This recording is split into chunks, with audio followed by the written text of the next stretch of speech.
Hello students, next हम पढ़ेंगे अपवर्जी तथा समावेशी सतत श्रेणी बनाना। दे रखा है आपको एग्जाम्पल, देखिए।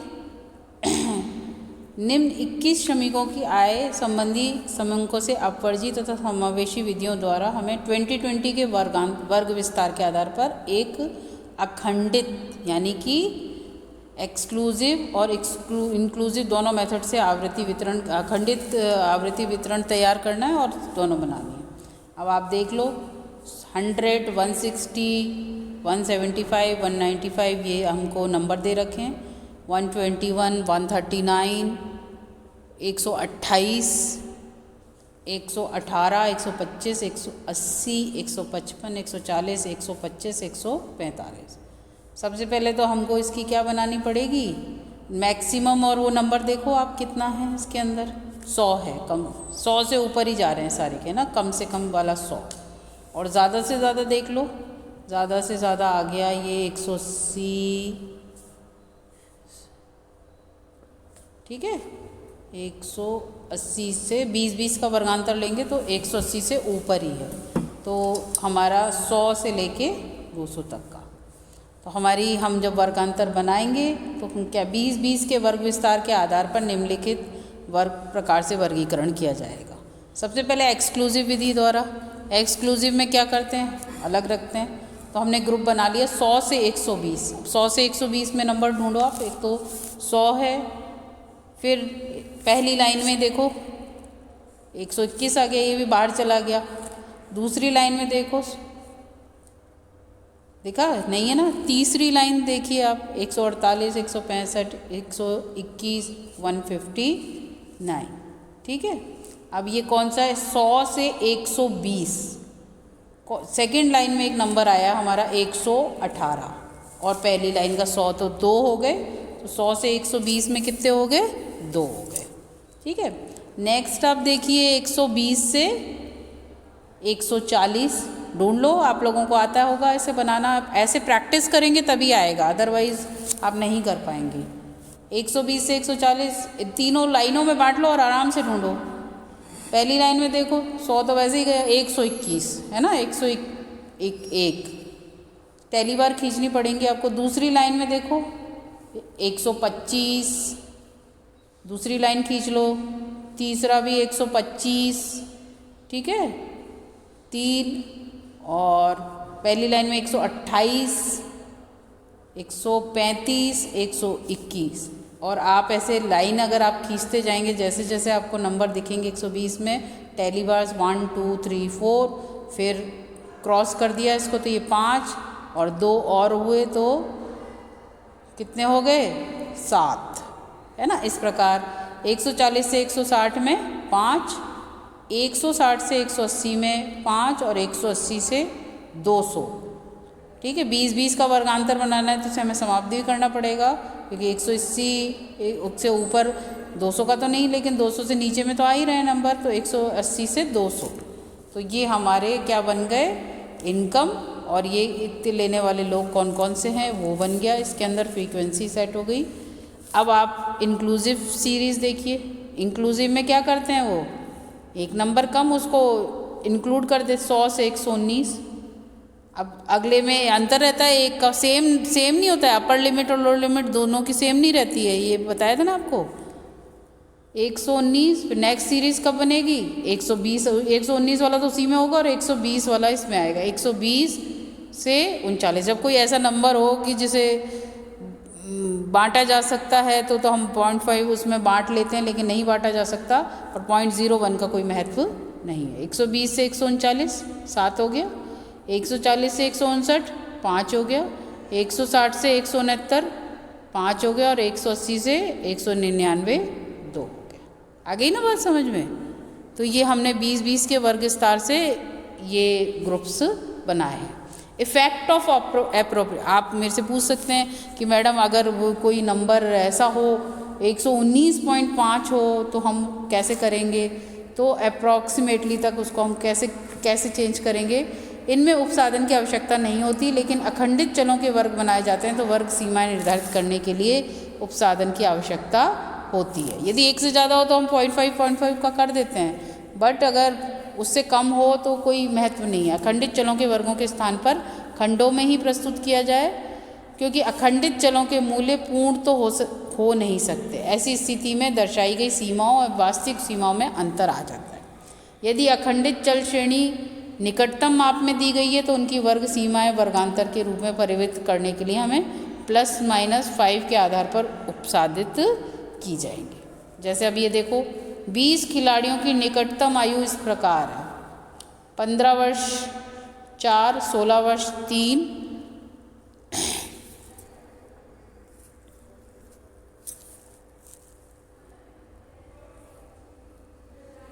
ये थोड़ा कट गया है लेकिन वैसे बता देती हूँ। 18 वर्ष की 6, 19 वर्ष के 2। निकटतम 15 वर्ष से तात्पर्य अर्थात 14 वर्ष 6 माह या इससे अधिक, और अधिक से अधिक 15 वर्ष 6 माह की आयु के विद्यार्थियों का समूह बनाया जाएगा। ठीक है ना। अब एज हो सकती है, अगर हम कोई राउंड फिगर में तो कोई एक दिन में वो होगा नहीं कि जिस दिन हम बना रहे सभी 15 राउंड हो जाएंगे या 16 है, तो इसमें हमें करना पड़ेगा। अब हमें क्या करना है, 20 खिलाड़ियों की उम्र दे रखी है, 15 वर्ष, 16 वर्ष, 17 वर्ष और 18 वर्ष और 19 वर्ष। ठीक है। अब जो 14 वर्ष 6 महीने का है या 15 वर्ष 6 महीने का है, तो इसमें हमने क्या किया है, आयु के इस समूह में लिया जाएगा। इस प्रकार हमने ग्रुप बना लिए, 0.5 उसमें घटा दिया और 0.5 इसमें जोड़ लिया।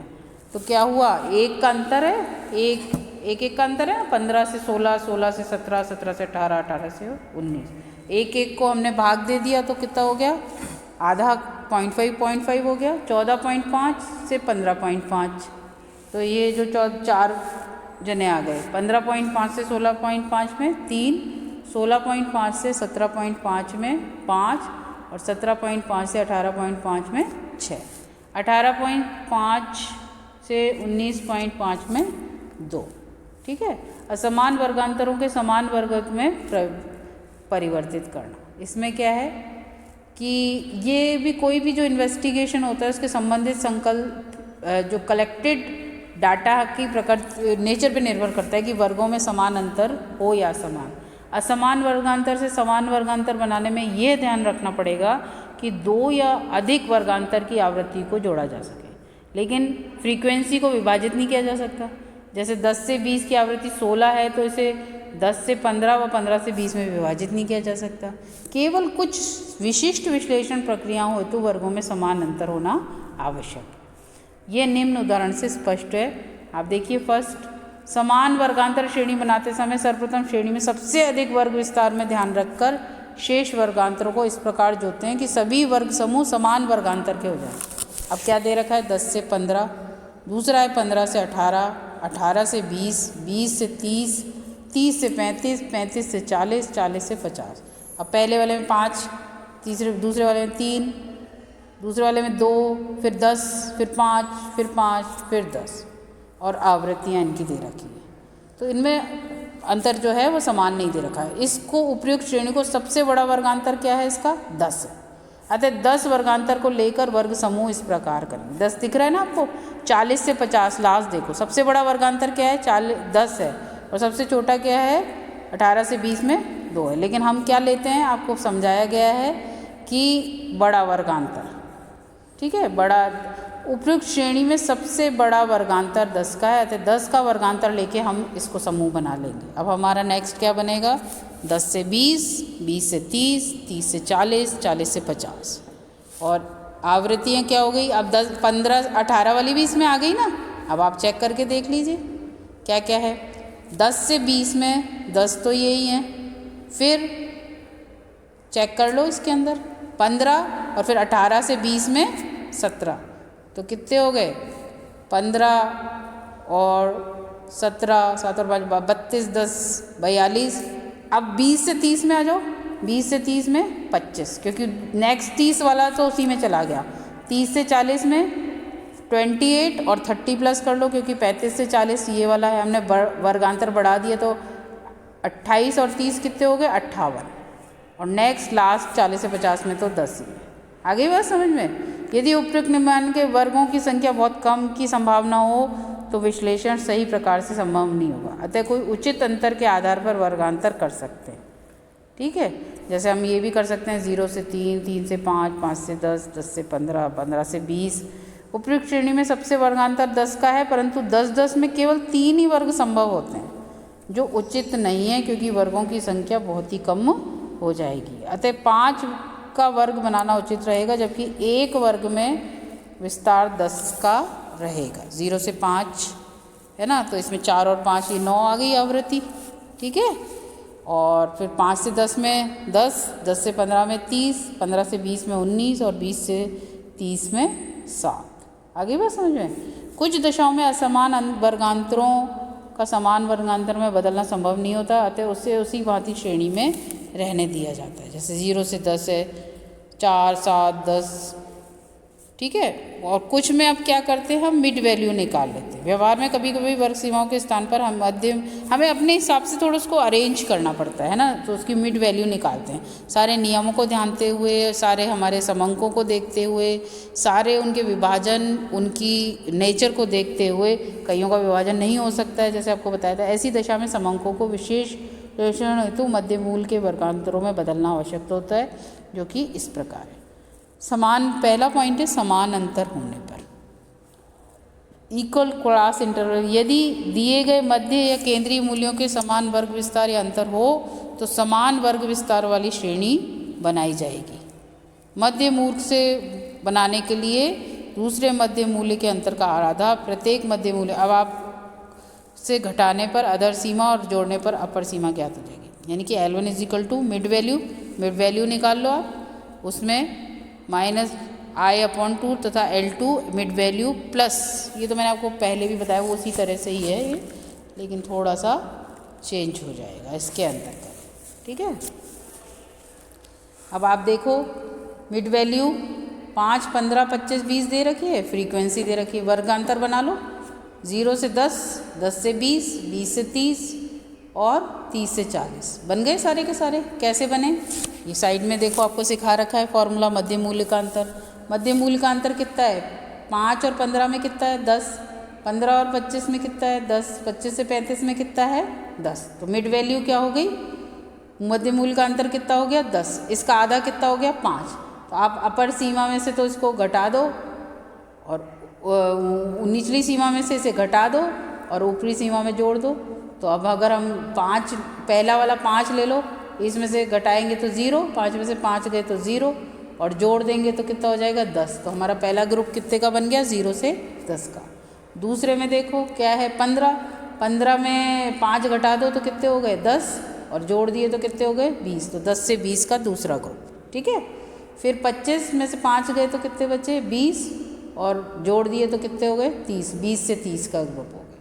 और फिर 35 में से 5 गए तो 30 और जोड़ दिए तो 30 से 40। इस प्रकार से वर्गांतर हम ज्ञात करेंगे। इसका फॉर्मूला आपको क्या है, मिड वैल्यू में भाग दे दो और उसका जो आएगा उसे, जो हमारी निचली सीमा है L1 लोअर लिमिट है, L1 उसे हम कहेंगे, उसमें से माइनस कर दो और L2 में उसको जोड़ दो, ये आपका बन जाएगा। ठीक है, इसके बाद है असमान, ये हम लास्ट असमान सीरीज पढ़ेंगे। अनइक्वल अंतर होने पर, अगर हम, ये तो हमारे मिड वैल्यू में आ गया, 10-10 का अंतर आ गया, लेकिन अगर असमान अंतर हो तो असमान वर्ग विस्तार की श्रेणी बनेगी।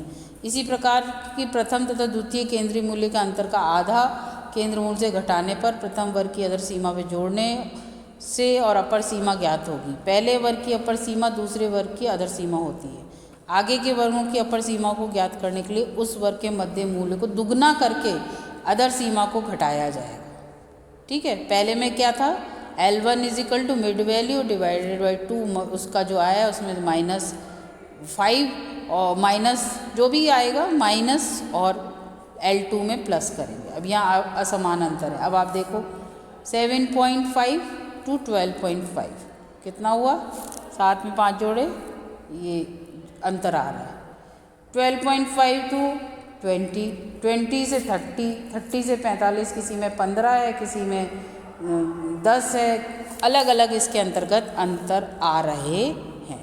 अब इसका ग्रुप हम कैसे बनाएंगे, ये फॉर्मूला दे रखा है L2 इज इक्वल टू दुगना करके 2 इंटू मिड वैल्यू का दुगना माइनस L1 है ना, और फिर L1 इज इक्वल टू जो उसकी फर्स्ट दे रखा है 7.5। अब आप देख लो कितना अंतर है। L2 is equal to 2 into mid value, 2 into mid value ले ली हमने 12.5 माइनस L1 कितना है 7.5, 12.5 माइनस 7.5 डिवाइडेड बाई 2 इज, और फिर 7.5 में से उसको माइनस करेंगे तो आप कैलकुलेटर यूज़ करिए, एग्ज़ाम में अलाउड है आपको कैलकुलेटर। 5, ठीक है। तो L2 कैसे ज्ञात करेंगे, 7.5 प्लस 2.5, 5 का अंतर आया ना, तो 5 जो का अंतर का आधा कितना हो गया 2.5 उसमें लेस जैसे पहले करते आए थे। तो हमारा पहला ग्रुप क्या बन गया 5 से 10 का। दूसरा ग्रुप देख लो 12.5 है ना, 2 इंटू 12.5 हमने एक बार ही निकाल लिया, वही चलता रहेगा। तो हमारा कितना आ रहा है 5 के हिसाब से 10 से 15, 15 से 20 यानी कि 20 में घटे और उसमें जुड़े 25, 25 से 35 में 30 है यहाँ पे मिड वैल्यू, 30 में से घटाए तो 25, जोड़े तो 35, 45 में घटाए तो 35, जोड़े तो इसका अब हमको अलग अलग सबका हमको अलग अलग करके निकालना पड़ेगा क्योंकि असमान अंतर है। इसको आप सॉल्व करोगे तो ये कितना अंतर आएगा उससे आप करके देख लो। क्या है हमारी लिमिट जो है उससे पहले वाली L1 लेके अब इसको सॉल्व करके देखेंगे तो आपका ये आएगा 55। और सेकंड है नेक्स्ट है 60 से 15 का हमने ग्रुप बनाया है 55 से 65 का। तो L2 is equal to 60 into 2 minus L1 is equal to 65, ठीक है। ये आपको हर अलग अलग इसका बनाना पड़ेगा। ओके थैंक यू बच्चों। नेक्स्ट आप ये लोग प्रैक्टिस करिए अपना, मैं आपको और दूंगी होमवर्क भी दूंगी, उसका आप सॉल्व करिएगा और फिर प्रैक्टिस जितनी करेंगे उतने आएंगे। नेक्स्ट सीरीज़ हम जो ओपन एंडेड क्लासेस है वो नेक्स्ट उसमें पढ़ेंगे। हेलो स्टूडेंट्स, लास्ट जो हम सीरीज़ बनाना सीख रहे थे, लास्ट हमारा जो चैप्टर था ये चैप्टर यही है, मतलब लास्ट हमने जो चैनल पे आपने रिकॉर्डिंग में देखा होगा जहाँ पे हमने स्टॉप किया था वो था वर्गांतर बनाने की विधियाँ। वर्गांतर निम्न 2 विधियों से बनाए जा सकते हैं, अपवर्जी श्रेणी हिंदी में से कहते हैं और इंग्लिश में से कहते हैं एक्सक्लूसिव, और समावेशी श्रेणी यानी कि इंक्लूसिव। एक्सक्लूसिव माने उसमें एक्सक्लूड है उसमें नहीं है, इंक्लूसिव माने उसके अंदर है, ठीक है। तो सबसे पहले हम देखेंगे अपवर्जी श्रेणी। इस विधि में वर्ग के ऊपर की अपर लिमिट और अगले वर्ग की अधर लिमिट एक समान होती है। इसका तात्पर्य क्या है, वर्गांतर की अपर सीमा वाले मत का उस वर्ग में शामिल न करके अगले वर्गांतर में शामिल किया जाता है। जैसे अगर हम किसी के मार्क्स हैं नंबर्स हैं कि वर्गांतर 10 से 20, 20 से 30, 30 से 40, 40 से 50 है, ये अपवर्जी श्रेणी का बंटन के वर्गांतर हैं। यदि किसी विद्यार्थी के अंक 20 हैं तो वो किस में आएगा उसे 20-30 वाले वर्गांतर में शामिल किया जाएगा, न कि 10 से 20, है ना। इसे अग्र उदाहरण नंबर तो उसके 20 हैं लेकिन उसे हमने किस में किया, नेक्स्ट वाले जो ग्रुप है उसमें हम इसको शामिल करेंगे, ठीक है। इसे हम ऐसे और समझ सकते हैं। अब ये एक एग्जांपल आप देखिए जिसके अंदर आपको दे रखा है दैनिक मजदूरी 0 से 30 से कम, श्रमिकों की संख्या 4, 30 से 20, 30 से 60 से कम, श्रमिकों की संख्या 16, 60 लेकिन 90 से कम, 20, 90 लेकिन 120 से कम, 15, ठीक है। अब हमको क्या करना है, दैनिक मजदूरी क्या क्या कर रखी है इसके अंदर श्रमिकों की, कभी कभी वर्ग ये जो है ना इसके अंदर दैनिक मजदूरी, अब इसमें हम 0 से 29.99 को करेंगे तो 30 वाला इसमें शामिल हो जाएगा तो 4 ही रहेगा। 30 से कम है ना, 30 से कम क्या होगा 29.99, 30 से ज़्यादा लेकिन 60 से कम तो 30 से ज़्यादा वाला इसमें आ जाएगा, और 59.99 इसमें 16 लोग आ गए। 60 लेकिन 90 से कम तो 60 से लेके 89.99 20 बने इसमें आ जाएंगे। 90 लेकिन 120 से कम तो 90 और 119.9915 लोग। ठीक है, ये आ गई बात समझ में। इसमें शामिल करने के लिए हमने ये एक नया वो ईजाद किया है। कभी कभी वर्ग की निचली सीमा को अपवर्जी कर दिया जाता है, अर्थात एक वर्ग में उसकी निचली सीमा के बराबर मूल्य शामिल नहीं किए जाते, बल्कि उस पिछले वर्ग में शामिल कर लिए जाते हैं, तो उसकी सीमा के बराबर होते हैं। जो यानी कि एक नंबर ये नहीं कि दोनों में शामिल हो जाए, ये हमें ध्यान रखना पड़ेगा। तो उसकी सीमा के बराबर होते हैं जो इस उदाहरण से स्पष्ट। अब आप देखो मेथड 1 में एक्सीडिंग 200 बट नॉट एक्सीडिंग 210। अब इसको हम कैसे करेंगे? Exceeding 210 but not exceeding 220, exceeding 220 but not exceeding 230, exceeding 230 but not exceeding 240। अब हमने इसका सेकंड मेथड आप देख लो, 200 बट पर 210 से ज़्यादा नहीं होना चाहिए, तो 200.01 से 210 तक, 210 लेकिन 220 से ज़्यादा नहीं होना चाहिए, तो 210.01 से खाली 210 करेंगे तो वो उसमें चला जाएगा ऊपर वाले में, है ना। तो हमें से 1.1 बढ़ा दिया है हमने, 210.01 से 220 तक। फिर नेक्स्ट आप देखिए 220 बट नॉट एक्सीडिंग 230, यानी कि 220 अगर करेंगे तो पिछले वाले में चला जाएगा, लेकिन हमें इसको इसमें लेना है ग्रुप में, तो हमने क्या करा 220.01 से 230 तक। फिर नेक्स्ट देखिए 230 लेकिन नॉट एक्सीडिंग 240, तो 230.01 से 240 तक इसके अंतर्गत आएंगे। इसको हम इस वाली श्रेणी को हम क्या कहते हैं? अपवर्जी। अपवर्जी यानी एक्सक्लूसिव, हम एक्सक्लूड करते हैं इसमें चीज़ों, क्योंकि अगले उसमें ले जाते हैं कि ये इस ग्रुप में नहीं है, अगले उसमें है। दूसरी जो श्रेणी है वो क्या है? समावेशी श्रेणी। समावेशी श्रेणी से प्रत्येक वर्ग की ऊपरी सीमा उसके अगले वर्ग की निचली सीमा के बराबर नहीं होती है। अभी तक तो आपने चलो 10 से, आपने अभी इसी में देखा 210, 200 से 210, 210 से 220, है ना। तो ऊपर वाली भी इसमें शामिल हो रही है, दोनों एक नंबर दोनों ग्रुप में रिपीट हो रहा है। लेकिन जो इंक्लूसिव सीरीज़ होती है उसमें ऐसा नहीं होता, उसमें प्रत्येक वर्ग की ऊपरी सीमा उसके वर्ग की निचली सीमा के बराबर नहीं होती, बल्कि प्राय उनमें एक का अंतर रहता है। इस वर्ग के अधर सीमा व अपर सीमा, अपर लिमिट और लोअर लिमिट के बराबर के मूल्य उसी वर्ग में शामिल कर लिए जाते हैं। अतः इसे समावेशी बंटन या समावेशी श्रेणी, और इंग्लिश में आप ज़्यादा ध्यान रखोगे तो ज़्यादा सही रहेगा इंक्लूसिव, क्योंकि समावेशी और अपवर्जी वर्ड शायद आपको समझ में ना आए, तो इंक्लूसिव और एक्सक्लूडिंग ये तो आप लोगों ने पढ़ा होगा, है ना। दवाइयों की शीशी पे आप देखते हो फॉर एग्जांपल, क्योंकि रेट लिखे रहते हैं उसमें लिखा तो inclusive all tax. Inclusive all tax मतलब उसमें सब शामिल है, और एक्सक्लूसिव टैक्स तो वो हमसे टैक्स वसूल कर सकता है कोई, लेकिन इंक्लूसिव माने उसमें शामिल है और एक्सक्लूसिव माने उससे अलग है। अब एक एग्जाम्पल आप देखिए, इसमें कितने मार्क्स मिले हैं? 0 से 35 जिनको मार्क्स मिले हैं ऐसे 10 विद्यार्थी हैं। 36 से 59 मार्क्स जिनको मिले हैं ऐसे 22 विद्यार्थी हैं। 60 से लेके 74 मार्क्स जिनको मिले हैं ऐसे 45 विद्यार्थी हैं। और 75 से लेके 100 जिनको मार्क्स मिले ऐसे 9 विद्यार्थी हैं। ठीक है, जैसे यदि एक पद मूल्य 35 है तो उसे प्रथम वर्ग में शामिल करेंगे तथा दूसरा मूल्य क्या होगा? फिर 36 से आ जाएगा। 36 से 59 होने पर दोनों को ही द्वितीय वर्ग में शामिल कर लिया जाएगा। यह विधि उस समय अधिक उपयुक्त रहती है जब मूल्यों को खंडित करने की कल्पना भी नहीं की जा सकती, जैसे दुर्घटना है। कमरों की संख्या को हम खंडित नहीं है तो जितने हैं, परिवार में बच्चों की संख्या को हम खंडित नहीं कर सकते, छात्रों की संख्या को हम खंडित नहीं कर सकते, मतलब कोई चीज़ बट नहीं सकती ना। अगर किसी 63 बच्चे हैं तो हमने 30-30 बांट दिए तो अब 1.5 बच्चा नहीं बांट सकते ना उसको, इंसान को थोड़ी 1.5 कर दोगे। आई बात समझ में? तो ये यूज़ कहाँ होती है वो भी आपको बहुत ध्यान से देखना है। तो आप जब अगर आप इसकी कॉपी निकलवाएं या कुछ करें तो आप इसको अंडरलाइन कर सकते हैं कि जो समावेशी विधि है वहाँ वह कहाँ उपयोग में आती है। समावेशी विधि उस समय उपयुक्त रहती है जब मूल्यों को खंडित करने की कल्पना भी नहीं की जा सकती। कमरा थोड़ी तोड़ देंगे। अगर हम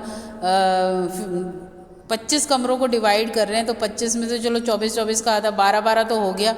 अब 2.5 कमरा थोड़ी कि आधा 0.5 उसको हम नहीं तोड़ सकते। बच्चों की संख्या है, फैमिली के बच्चों की संख्या कर रहे हैं तो अगर किसी के 3 बच्चे हैं तो वो 2 बच्चे तो चलो 1-1 हो गया, और एक बच्चे को कोई हम काट थोड़ी सकते 1.5 कर देंगे, ऐसा नहीं होता है ना। तो जब कल्पना भी नहीं की जा सकती तब कौन सी यूज़ करते हैं हम?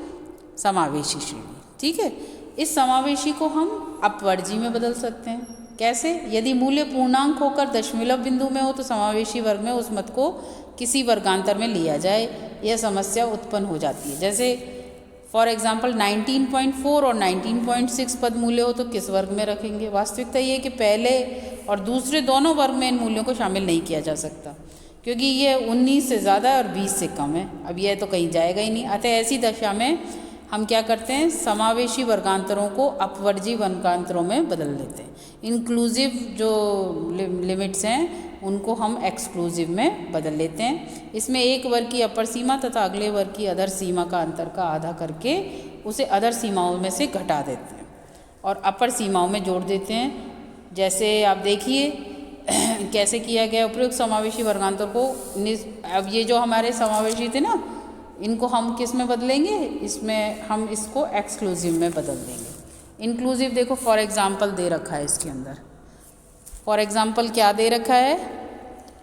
0 से 19 4, 20 से 39 16, 40 से 59 20, 60 से 79 15 और 80 से 99 5। 0 19 to 4, 40 to 39 16, 40 to 59 20 and 60 to 79 15 and 18 to 99 5। दिख रहा है ना? इंक्लूसिव सीरीज देखो ऊपर लिखा हुआ है। ठीक है, अब इसको हमने चेंज कर दिया एक्सक्लूसिव में। आपको क्या बताया गया है, क्या करना है इसके अंदर?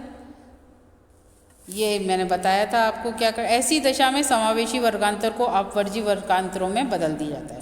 इसमें एक वर्ग की अपर सीमा तथा अगले वर्ग की अधर सीमा के अंतर को, एक वर्ग की अपर सीमा और अगले वर्ग की अधर सीमा के अंतर को आधा करके उसे अधर सीमाओं में से घटा दिया जाता है और अपर सीमाओं में जोड़ दिया जाता है। उपयुक्त समावेश वर्गांतर को इस प्रकार हम दे सकते हैं। यानी कि जो इनका अंतर है एक, उसको हम 0.5 कर लिया, आधा कर लिया।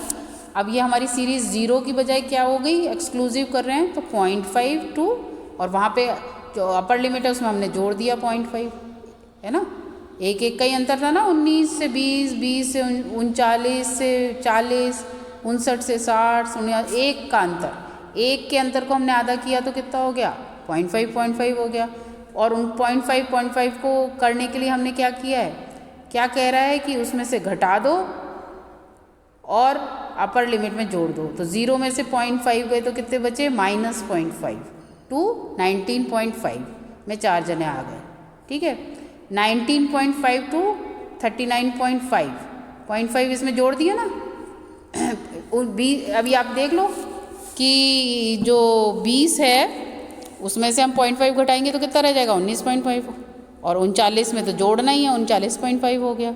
नेक्स्ट 40 में से 0.5 घटाएंगे तो कितना हो जाएगा? 39.5। और नेक्स्ट 59 में तो 0.5 जोड़ दिया तो 59.5। 60 में से 0.5 गए तो 59.5 और 79 में जोड़ दिए 0.5 तो 79.5। 80 टू 99 वाले में अपर जो ऊपरी सीमा इसमें से घटाएंगे तो 0.5 गए तो कितने बचे? 17.5 और उसमें जोड़ दिए तो 19.5। ये हमारी क्या बन गई? इंक्लूसिव से एक्सक्लूसिव रिवाइज सीरीज बन गई।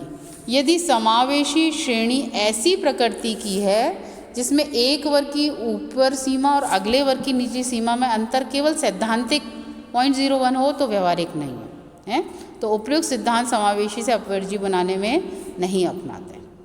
ठीक है, 0.1 का कोई महत्व नहीं रहता है ना, 0.1 इज डजंट मैटर। अब आप देखो ओरिजिनल ग्रुप देखो। नेक्स्ट ओरिजिनल ग्रुप में क्या है? 0 to 19.99 में 4 जने, 20 to 39.99 का अंतर कितना है? 0.1। ठीक है, 40 से 59.01 है ना, 60 से 79 to 99। अब अगर हम इसको चेंज करें, रिवाइज करें तो हम क्या कर रहे हैं? 0 से 20, 20 से 40, 0 बट बिलो 20, 0 से अधिक लेकिन 20 से कम, बिलो माने कम, 20 बट बिलो 40। ठीक है, 40 बट बिलो 60, 60 बट बिलो 80। उपरोक्त उदाहरण से एक वर्ग की अपर सीमा और दूसरे वर्ग की निचली सीमा में केवल 0.01 का अंतर है। लेकिन रुपयों का मूल्य 99 पैसे और 1 रुपये के मध्य नहीं हो सकता, अतः इसमें प्रथम वर्ग 0 लेकिन 20 से कम ही माना जाएगा। तो ये आप लोगों को मैंने सीरीज़ बनाना सिखाया है इस वाले जो वीडियो के अंतर्गत। तो आप लोग प्रैक्टिस करिए। आपके पास ये बुक होगी, मैं बुक का नाम बता देती हूँ। व्यावसायिक सांख्यिकी करके किताब है अजमेरा बुक कंपनी की या RBD, जिसकी भी आपके पास हो तो आप उसमें से पहले स्टैट्स का पहला नियम ये है, हमने थोड़ी डिटेलिंग छोड़ दी है लेकिन प्रैक्टिकल पे जोर दे रहे हैं। तो पहला नियम ये है कि आपको ये सीरीज़ बनानी आनी चाहिए, तब हम आगे कोई भी प्रश्न को आसानी से सॉल्व कर सकते हैं। तो ये वर्गीकरण का chapter is one of the most important chapter in statistics. तो आपको ये पूरा अच्छे से सीखना पड़ेगा। नेक्स्ट उसमें हम और खंडित और सतत श्रेणी इस लेक्चर के बारे में पढ़ेंगे नेक्स्ट वीडियो में। ठीक है, ओके। Good morning students. हम अभी क्लासिफिकेशन पढ़ रहे थे और लास्ट हमने जो पढ़ा था इसमें वो अनइक्वल अंतर होने पर किस तरह से हम वर्गांतरों को सेट करते हैं, ये हमने देखा था। मिड वैल्यू निकाल के हम इनको सेट करते हैं। नेक्स्ट हम पढ़ेंगे खुले सिरे वाली विवर्तमुखी वर्ग, ओपन एंडेड क्लासेस। प्राय चरम सीमा के मुख्य वाले पदों पर को वर्गीकरण में शामिल करते हुए मध्य उद्देश्य से प्रथम वर्ग की निचली सीमा तक अंतिम वर्ग की ऊपरी सीमा नहीं लिखी जाती। ऐसे वर्गों को खुले सिर वाला वर्ग कहते हैं। इन वर्गों को अपने निकटतम वर्ग के वर्ग विस्तार के आधार पर ही पूरा किया जाता है। लेकिन आपको ये ध्यान रखना है कि जो निचली सीमा है ना, लोअर लिमिट L1 जो है वो कभी भी 0 से कम नहीं होना चाहिए। ठीक है। अब निम्न उदाहरणों से ही आप ये स्पष्ट कर सकते हैं।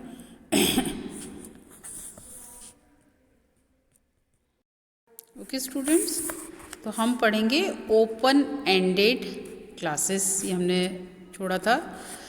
इसमें आप देखिए कि लोअर लिमिट कभी भी 0 से कम नहीं होनी चाहिए और काफ़ी चीज़ें इसमें शामिल हो जाए, इसके लिए इनके जो एंडेड होते हैं उनको हम ओपन छोड़ देते हैं। अब आप एक एग्जांपल से देख लीजिए। Under 20, 20 to 40, 40 to 70 and 70 to 100 and 100 and over, ये खुले वर्ग सिरे के वर्ग हैं।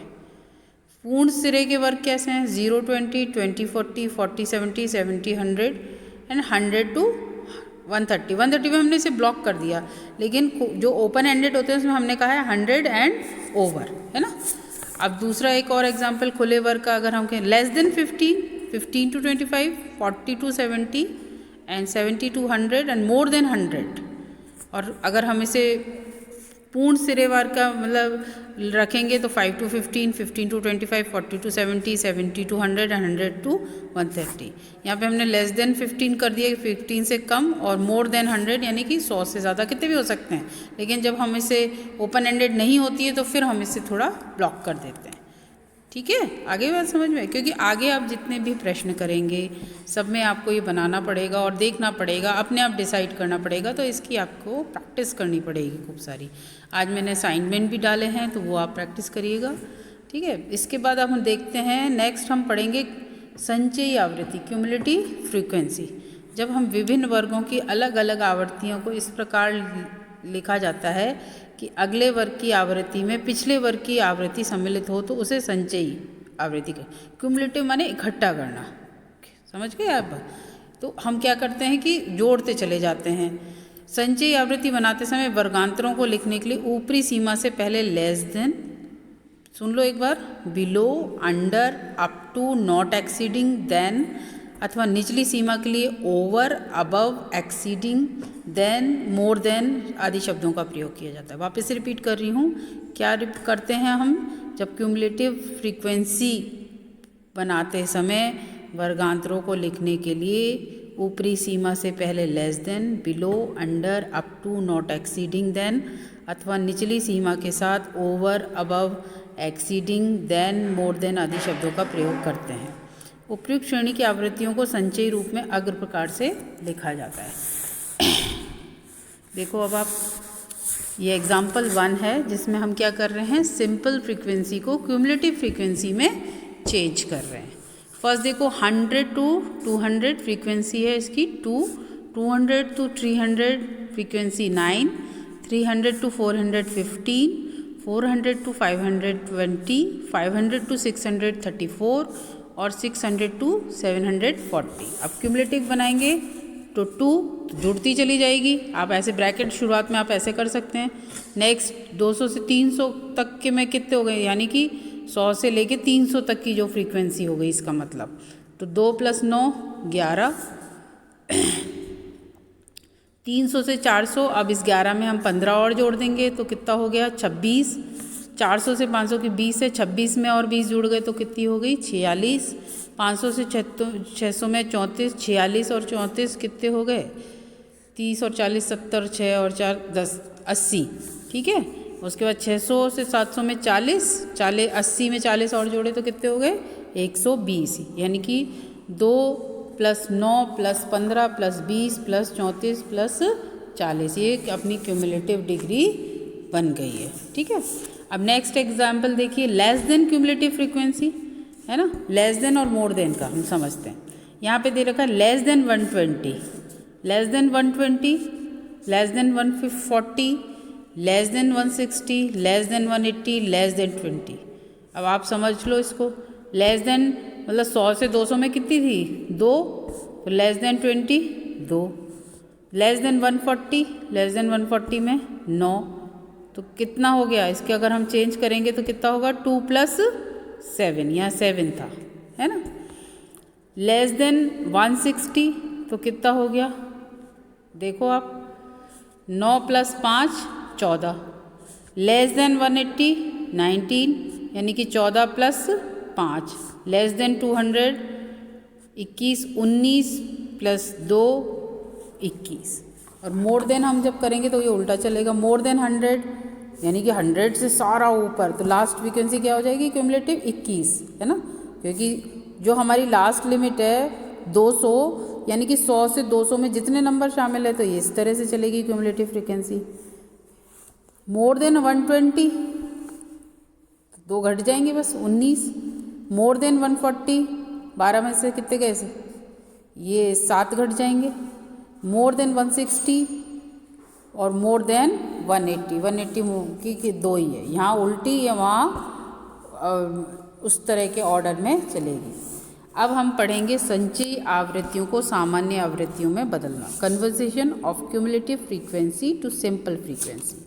यदि संचयी आवृत्ति दी हुई है जो क्रमवार घटती या बढ़ती हुई होगी, तो यदि घटती हुई है तो अंतिम वर्गांतर की आवृत्ति को ज्यों के त्यों रखा जाएगा और ऊपर वाले वर्गांतर की आवृत्ति में से निचले वर्गांतर की आवृत्ति को घटाया जाएगा।